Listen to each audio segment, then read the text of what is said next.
মধ্যপ্রাচ্যে উত্তেজনা আবারও বাড়তে শুরু করছে।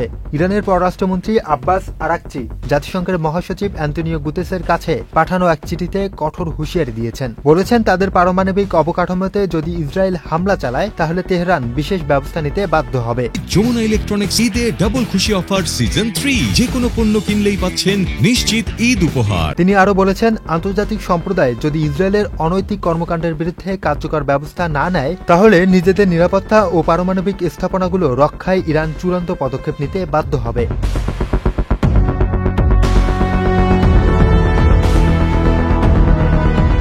তবে এর আগে মার্কিন সংবাদ মাধ্যমের বরাতে জানা যায়, যুক্তরাষ্ট্র ও ইরানের মধ্যে চলমান পারমাণবিক আলোচনা ভেস্তে গেলেই ইসরায়েল আক্রমণ শুরু করবে। এই পরিকল্পনার পেছনে রয়েছে ইসরায়েলি প্রধানমন্ত্রী বেনিয়ামিন নেতানিয়াহু। এই নিয়ে মধ্যপ্রাচ্যে নতুন করে সংঘাতের আশঙ্কা দেখা দিচ্ছে। যদিও আন্তর্জাতিক কূটনৈতিক মহল এখনও এই পরিস্থিতির ওপর সতর্ক নজর রাখছেন। Chowdhury, channel I.